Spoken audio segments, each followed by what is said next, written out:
मी शिवसेनेच्या शिवसंकल्प शिबिराला उपस्थित राहणार होतो, परंतु इथे पुण्यामध्ये आळंदीला कार्यक्रमामध्ये खूप पाऊस पडला आणि वेदर खराब झालं, त्यामुळे हेलिकॉप्टर आणि याचा प्रॉब्लेम झाल्यामुळे मनात इच्छा असून देखील माझ्या सर्व गटप्रमुख आणि पदाधिकारी, कार्यकर्ते, आमदार, खासदार, मंत्री यांच्याशी संवाद साधण्याची इच्छा असून देखील मी तिथे येऊ शकलो नाही। परंतु पुन्हा एकदा मी इथं भगवं वादळ समोर पाहतोय आणि येणाऱ्या निवडणूक या आजच्या शिवसंकल्प शिबिराला मी मनापासून आपल्याला शुभेच्छा देतो आणि बूथ प्रमुख, गटप्रमुखांचं प्रशिक्षण आज या ठिकाणी सकाळपासून सुरू आहे। 10 वाजल्यापासून या ठिकाणी सर्व कार्यकर्ते उपस्थित आहेत। त्यांना मनापासून मी शुभेच्छा देतो, मनापासून त्यांचं अभिनंदन करतो। खरं म्हणजे शिवसेनेमध्ये सगळ्यात महत्त्वाचा पदाधिकारी कोण, तर बाळासाहेब नेहमी सांगायचे सगळ्यात मोठं पद हे शिवसैनिक म्हणून सगळ्यात मोठं पद आपण मानायचो।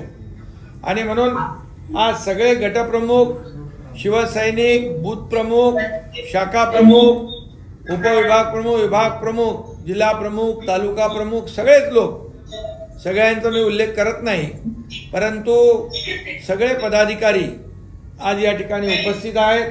मी पाहतोय या ठिकाणी माझ्या लाडक्या बहिणी, लाडके भाऊ सगळे आहेत आणि या वेळेत देखील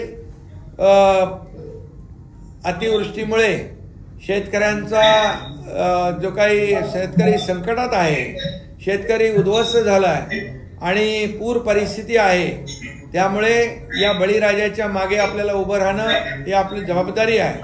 आणि म्हणून जिथं आपत्ती तिथं शिवसेना, जिथं संकट तिथं हा तुमचा एकनाथ शिंदे, हे समीकरण कायम राहिलेलं आहे। निवडणुका येतील जातील होत राहतील, त्यात आपण जिंकूच, पण बळीराजाचे संसार सावरणं हे आपलं पहिलं कर्तव्य आहे। आणि त्यामुळे सरकारने देखील आपल्या 32,000 कोटीचं पॅकेज जाहीर केलं आहे। केंद्र सरकारही पाठीशी आहे आणि म्हणून प्रधानमंत्री मोदीजी देखील काल मी जेव्हा भेटलो तेव्हाही म्हणाले की शेतकऱ्यांच्या मागं नेहमी केंद्र सरकार उभं राहिलंय, तसंच यावेळेस उभं राहील। अमित शाह साहेब आले होते तेव्हाही आम्ही मुख्यमंत्री स्वतः, मी, अजितदादा आम्ही विनंती केली आणि त्यांनी म्हटलं की शेतकऱ्यांच्या मागं केंद्र सरकार देखील ताकदीने उभं राहील। आणि म्हणून बळीराजाला आपण कधीही वाऱ्यावर सोडलं नाही, सोडणार नाही, कारण बळीराजा आपला अन्नदाता आहे, मायबाप आहे। आणि म्हणून मी पुन्हा एकदा सांगतो की मी दसऱ्याच्या दिवशी जाहीर केलेलं आहे की ज्या शेतकऱ्यांच्या घरात लग्न कार्य ठरलेली आहेत त्या लग्न कार्याची जबाबदारी शिवसेनेने घेतलेली आहे। त्यामुळं काही चिंता करण्याची आवश्यकता नाही। अशी जी काही लग्न कार्य ठरलेत त्यांची यादी तयार करा आणि त्यांची लग्न कार्य जी आहेत, मुलीबाळींची, शेतकऱ्यांची चिंता शिवसेनेने खांद्यावर घेतलेली आहे। त्यामुळे यात आपण कुठेही मागे हटायचं नाही। आणि म्हणून थेट रस्त्यावर उतरून काम करणारी संघटना म्हणजे शिवसेना, रस्त्यावर उतरून काम करणारा शिवसैनिकच लोकांना आवडतो। म्हणून घरात बसून फोक्या मारणारा मुख्यमंत्री आवडला नाही, बरोबर आहे ना? थापा मारण्याला तुम्ही फोक्या म्हणता ना, फोक्या मारणे जाते ना। आणि संजय राठोड मला काही वराडी शब्द सांगत असतात। विरोधकांनी इथं ढोलकी बजाव आंदोलन केल्याचे मला सांगितलं। त्यांचा नेता डबल ढोलकी आहे, एका बाजूने काँग्रेसची ढोलकी, दुसऱ्या बाजूने हिंदुत्वाची ढोलकी, पण दोन्ही बाजून काय आवाज निघत नाही। ते गाणं आहे ना, काली राम का फटकाया ढोल, हो गया उसका डब्बा गोल, बोल हरी बोल, बोल हरी बोल, अशी त्यांची अवस्था झाली आहे। मतदारच त्यांचा डब्बा गोल केल्याशिवाय राहणार नाहीत। आणि दिवाळीतही काही मनोमिलनाची काही नाटकं झाली तर लोक त्यांचं दिवाळं काढतील नक्कीच। आणि म्हणून महाराष्ट्रातला मतदार सुज्ञ आहे। सत्तेसाठी कमरेचं सोडून डोक्याला गुंडाळणारे लोक त्यांना बरोबर कळतात, त्यांना बरोबर समजतात। आणि त्यामुळे शिवसेनेचा, बाळासाहेबांचा हिंदुत्वाचा वारसा आपल्याकडे आहे। यामुळे यवतमाळ जिल्ह्यात मोठ्या प्रमाणात विकासाची कामंही झाली, विकासही होतोय। संजय राठोड यांच्याकडे जलसंधारण खातं आहे, त्या ठिकाणी जलयुक्त शिवार योजना असेल, पाण्याच्या योजना असतील, त्या मोठ्या प्रमाणावर ते जिल्ह्यातही करतायत, महाराष्ट्रातही करतात। याचा फायदा शेतकऱ्यांना झाल्याशिवाय राहणार नाही आणि म्हणून हे असंच काम संजय तुमचं चालू राहू द्या। आणि त्याचबरोबर या ठिकाणी जसं काम सुरू आहे तसं इन्कमिंग देखील पक्षामध्ये सुरू आहे आणि म्हणून सर्वाधिक नेते कार्यकर्ते उभाटातून येत आहेत। त्यामुळे कोणी किती मनोमिलन केलं, कोणी कुणाशी युत्या केल्या तरीसुद्धा लोक त्यांच्या भंपकपणाला त्यांना कंटाळलेली आहेत आणि म्हणून ते आपल्या खऱ्या शिवसेनेमध्ये येत आहेत आणि म्हणून आपल्याला सगळ्यांना मिळून शिवसेना मजबूत करायची आहे।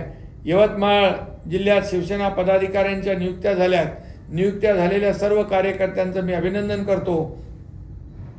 एक संधी तुमच्यासमोर उभी ठाकलेली आहे आणि या संधीचं सोनं करा हे सांगायला मी आपल्याशी संवाद साधतोय। एक नवीन जबाबदारी, एक नवीन आव्हान तुमच्यासमोर आहे। पक्ष संघटना बळकटीसाठी आता आपल्या सगळ्यांना प्रयत्न करायचे आहेत।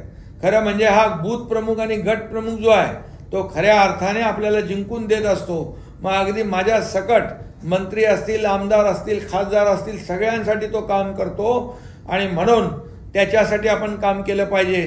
तो जेव्हा संकटात असेल, तो जेव्हा अडचणीत असेल तेव्हा मात्र मंत्री असतील, खासदार, आमदार, सगळे पदाधिकारी, जिल्हा प्रमुख या सगळ्यांनी त्या गटप्रमुखाच्या पाठीशी उभं राहिलं पाहिजे, त्याच्या संकटामध्ये उभं राहिलं पाहिजे, त्याला जपलं पाहिजे, त्याला वाढवलं पाहिजे आणि त्याला मजबूत केलं पाहिजे। आणि म्हणूनच माझं उदाहरण तुमच्या समोर आहे। मी मुख्यमंत्री होतो तेव्हाही कार्यकर्त्यासारखं काम करत होतो, आजही कार्यकर्ता म्हणून काम करतोय, उद्याही कार्यकर्ता म्हणून काम करणार आहे। मला अजूनही लोक विचारतात तुम्ही झोपता कधी, जेवता कधी? मी सांगतो आम्ही झोपा काढणारे नाही, झोपा उडवणारे आहोत। आता तुम्ही सर्वांनी एकनाथ शिंदे बनून काम करायचं आहे, गावागावामध्ये एकनाथ शिंदे बनून जायचं आहे आणि म्हणून विरोधकांची झोप आपल्याला उडवायची आहे। काम करो ऐसा कि एक पहचान बन जाए, काम करो ऐसा कि एक पहचान बन जाए, हर कदम ऐसा चलो कि निशान बन जाए। या राजनीति तो हर कोई कर लेता है, या राजनीति तो हर कोई कर लेता है, काम ऐसा करो कि मिसाल बन जाए। हे 4 शब्द लक्षात ठेवा आयुष्यामध्ये। आणि म्हणून जे काम आपण करू ते आपल्या पाठीमागे त्याचं नाव काढलं पाहिजे लोकांनी। कार्यकर्ता, शिवसैनिक, आमदार, खासदार, मंत्री असावा तर तो आपल्यासारखा असावा, अशा प्रकारचं नाव त्यांनी काढलं पाहिजे। आणि हीच माझी इच्छा आहे, नेहमी हेच मी सांगत असतो। बाळासाहेब दिघे साहेबांचा आशीर्वाद आपल्या पाठीशी आहे। आदरणीय प्रधानमंत्री नरेंद्र मोदीजी यांनी विश्वास दिला, गृहमंत्री अमित भाईंनी विश्वास दिला, त्यामुळे बाळासाहेबांचं जे स्वप्न होतं सर्वसामान्य शिवसैनिक मुख्यमंत्री बनवायचं ते पूर्ण झालं। आणि म्हणून मला 2.5 वर्षामध्ये एवढं काम करता आलं, न भूतो न भविष्यते अशा प्रकारचे निर्णय आपण घेतले। विकासाचे प्रकल्प थांबले होते त्याला चालना दिली, लोकाभिमुख कल्याणकारी योजना आपण केल्या, लाडकी बहीण योजना केली, लाडकी लेक लाडकी योजना केली, अनेक योजना केल्या, ज्येष्ठांच्या योजना केल्या, शेतकऱ्यांच्या योजना केल्या। आणि मी माझ्या लाडक्या बहिणींनाही सांगू इच्छितो, कोणी कितीही म्हटलं, कोणी किती अफवा पसरवल्या तरी लाडकी बहीण योजना कधीही बंद होणार नाही, हा विश्वास सगळ्यांनी बाळगा। आणि म्हणून मी काल प्रधानमंत्री महोदयांना भेटलो, त्यांचा आशीर्वाद घेतला, दिवाळीनिमित्त त्यांना शुभेच्छा दिल्या आणि शिवसेनेला NDA मध्ये सगळ्यात महत्त्वाचं स्थान आहे। आणि म्हणूनच या ठिकाणी शिवसेना जेव्हा आपण दिल्लीत जातो तेव्हा विकासाच्या बाबतीमध्ये जे काही प्रश्न असतात ते सोडवले जातात, महाराष्ट्राला मदत दिली जाते। आणि म्हणून आता स्थानिक स्वराज्य संस्थांच्या निवडणुका आलेल्या आहेत, एक प्रकारे मिनी विधानसभाच्या निवडणुकाच आहेत या।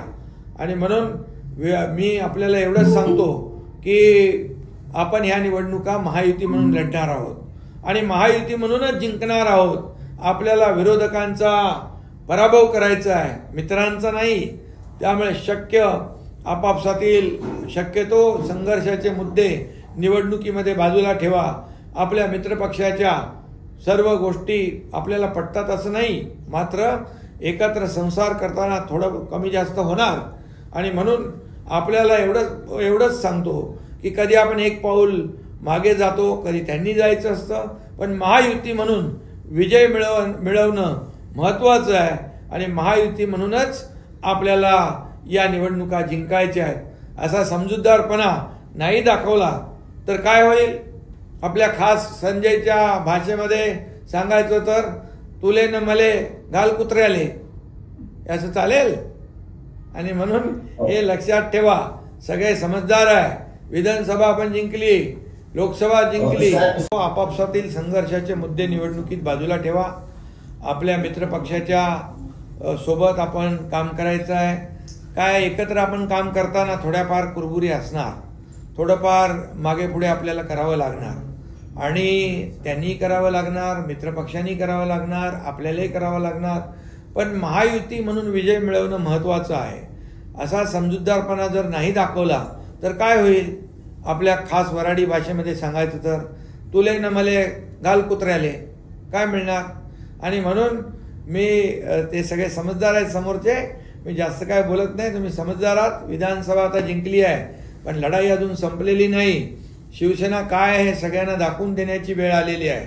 आपल्याला जिल्हा परिषदांवर भगवा फडकवायचा आहे, नगर परिषदा नगरपंचायतींवर आपल्याला भगवा फडकवायचा आहे, महानगरपालिकांवर आपल्याला भगवा फडकवायचा आहे. त्यासाठी सगळ्यात पहिले आपल्याला संघटना मजबूत करायची आहे. प्रत्येक गावात प्रत्येक बूथवर आपला कार्यकर्ता हवा, नुसता नावाला नाही, पेपरवर नको, तर काम करताना दिसला पाहिजे. येणाऱ्या निवडणुका आपण जिंकणार म्हणजे जिंकणारच, हा विश्वास प्रत्येकाच्या मनामध्ये पाहिजे. विश्वास पाहिजे, पण गाफील राहू नका, फाजील आत्मविश्वास दाखवू नका, हे सांगण्याचा मुद्दाम या ठिकाणी मी आपल्याला प्रयत्न करतोय. आणि म्हणून महाबिघाडीला पुन्हा एकदा जोर का झटका, धीरेसा नाही, जोर का झटका जोरात द्यायचा आहे. कारण राज्यातल्या जनतेला विकासाचे मारेकरी नकोत, त्यांना विकासाचे वारकरी पाहिजेत आणि म्हणून ते वारकरी तुम्ही आम्ही आहोत. आणि म्हणूनच जिथं एकच आपल्याला सांगतो की या निवडणुका ज्या आहेत, या निवडणुका आपल्याला व्यवस्थित प्लॅनिंग करून नियोजन करून जिंकायचे आहेत. विरोधकांची जी नाराज मंडळी जी आहे त्यांच्याशी संपर्क करा. त्यांना संपर्क केला तर तुमच्या सोबत ते येतील. त्याचबरोबर या निवडणुकांमध्ये याद्या महत्त्वाच्या आहेत, यादीवर काम करा, याद्या वाचा. ॲप तयार करून दिलेलं आहे, या ॲपचं प्रशिक्षण तुम्हाला दिलं जाईल. त्यातले बोगस मतदार शोधा, हक्काच्या मतदारांची नावं यादीत टाका. जर आपले हक्काचे मतदार त्या यादीमध्ये नसतील तर ते मतदार मतदान करू शकणार नाहीत आणि त्यामुळे आपल्या उमेदवाराचा पराभव होऊ शकतो. ही काळजी आपल्याला घ्यायची आहे. जे नको आहेत, जे आपल्या मतदारसंघामध्ये मतदार नाहीत, ते जर टाकले असतील तर ते बाहेर काढून टाका. आणि म्हणून या ॲपचा खूप उपयोग होईल आपल्याला बोगस मतदार शोधायला. ॲपमध्ये GPS ट्रॅकर आपण लावलेला आहे, त्यामुळे प्रत्यक्ष जागेवर जाऊन तुम्ही मतदार यादीवर खुणा करू शकता. बाबा हा जे काही निगेटिव्ह, पॉझिटिव्ह, न्यूट्रल या सगळ्या बाबतीमध्ये तुम्हाला प्रशिक्षण दिलं जाईल. या निवडणुकीमध्ये प्रत्येक मताला महत्त्व आहे.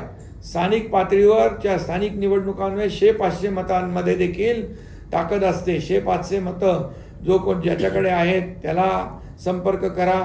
2-4 मतांनी, 10-20 मतांनी माणूस जिंकतो किंवा हरतो. त्यामुळे एक मत महत्त्वाचं आहे. आणि म्हणून मी आपल्याला एवढंच सांगतो, काही नेमणुका रखडल्या असतील त्या ताबडतोब करा. घराघरात शिवसेना पोचवायची आहे. सर्वांना विश्वासात घेऊन काम करा. पक्षातील छोट्यातल्या छोट्या कार्यकर्त्यालाही नाराज करू नका. मी आपल्याला एवढंच सांगतो, निवडणुकीमध्ये गट प्रमुख, बूथ प्रमुख आणि कार्यकर्ते शिवसैनिक आवडते असतात. निवडणुका संपल्या की नावडते ते होतात, असं होता कामा नये.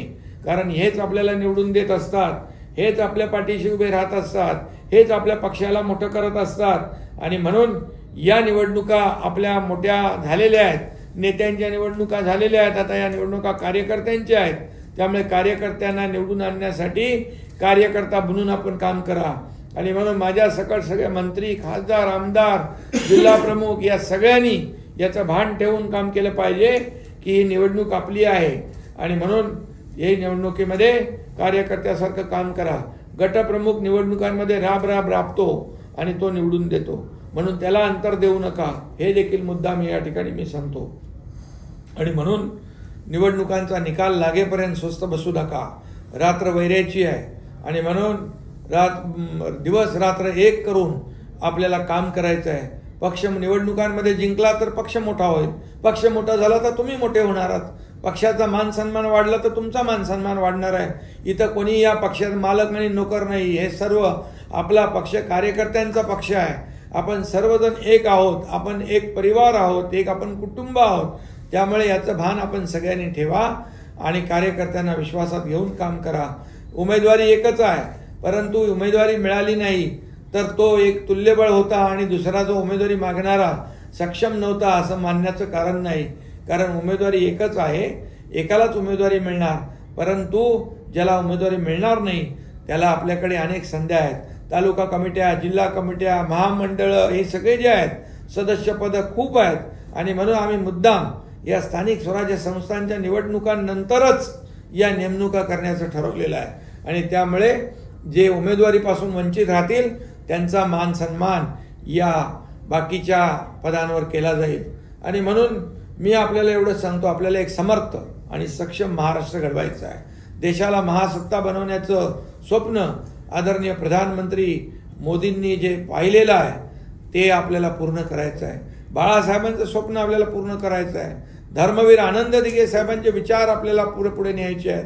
आणि म्हणून त्यासाठी केंद्रात आणि राज्यात एकाच विचारसरणीचं सरकार आलंय. आता स्थानिक स्वराज्य संस्थांमध्ये देखील आपलं सरकार आलं तर विकास होईल, कामं होतील, हे लोकांना पटवून देण्याचं काम तुम्हाला करायचं आहे. आणि म्हणून मी तुम्हाला सांगतो, वातावरण चांगलं आहे. माझ्याकडे सगळ्या इनपुट येत असतात आणि म्हणून वातावरण चांगलं आहे. जनता आपल्या पाठीमागे आहे. म्हणून विधानसभेमध्ये प्रचंड मताधिक्य त्यांनी आपल्याला दिलं आणि म्हणून जनतेचा आशीर्वाद आपल्याबरोबर आहे. आणि आपापसातले सगळे मतभेद असतील ते बाजूला करून टाका. आणि म्हणून शिवसेना घराघरात लोकांच्या मनामनात पोचवायची आहे. सगळ्यांनी मिळून काम करा. गाव तिथे शिवसेना, घर तिथे शिवसैनिक, हे आपलं मिशन आहे. आणि म्हणून हे मिशन पूर्ण करण्यासाठी सगळ्यांनी एक दिलाने काम करा. सदस्य नोंदणी वाढवा, कार्यकर्ते वाढवा, कार्यकर्त्यांना जपा. देशभर शिवसेनेचा डंका वाजला पाहिजे असं काम करा. आणि म्हणून आज आपण इथे शिवसंकल्प मेळावा आयोजित केला आहे. आपला शिवसंकल्प आहे शिवसेना मजबूत करण्याचा.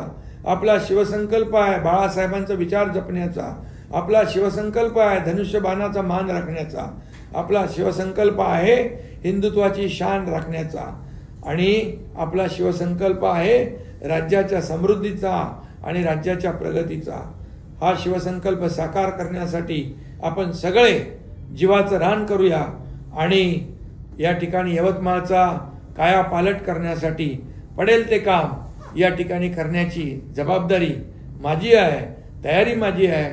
आणि म्हणून तुम्हाला मी सांगतो, सगळ्यांनी या निवडणुकांमध्ये डोळ्यात तेल घालून काम करा. आणि या ठिकाणी प्रत्येक निवडणूक महत्त्वाची असते. ही निवडणूक महत्त्वाची समजून आपण सगळ्यांनी काम करा. मी आपल्याला एवढंच सांगतो की हा एकनाथ शिंदे तुमच्या पाठीशी खंबीरपणे उभा आहे. कार्यकर्ता बनून उभा आहे. कार्यकर्ता म्हणून मी काम करतोय. आणि म्हणूनच आपण सगळ्यांनी व्यासपीठावर बसलेले सर्व पदाधिकारी हे आपलं वैभव आहे. आणि समोर बसलेले सगळे जे काही कार्यकर्ते आहेत, भगिनी बांधव सगळे जे आहेत, हे आपलं ऐश्वर आहे, ही आपली संपत्ती आहे. अरे पैसे किती कमवले, संपत्ती किती कमवली, यापेक्षा माणसं किती कमवली, माणसांचं प्रेम किती कमवलं, हा अजेंडा तुमच्या एकनाथ शिंदेचा आहे. आणि म्हणूनच एकनाथ शिंदेला जिथं जातो तिथे लोक प्रेम देतात, आशीर्वाद देतात. आणि म्हणून शिवसैनिक या ठिकाणी शिस्तीचा शिवसैनिक, बाळासाहेबांचा शिवसैनिक, आनंद दिघे साहेबांचा शिवसैनिक, हा शिस्तीचा शिवसैनिक आहे. हे लोकांना, देशाला, राज्याला दाखवून देण्याचं काम आपल्याला करायचं आहे. पुन्हा एकदा आपल्याला सगळ्यांना मनापासून मी धन्यवाद देतो. येणारी प्रत्येक निवडणुकीवर महायुतीचा भगवा डौलाने फडकवा अशा प्रकारचा विश्वास व्यक्त करतो. धन्यवाद. जय हिंद, जय महाराष्ट्र.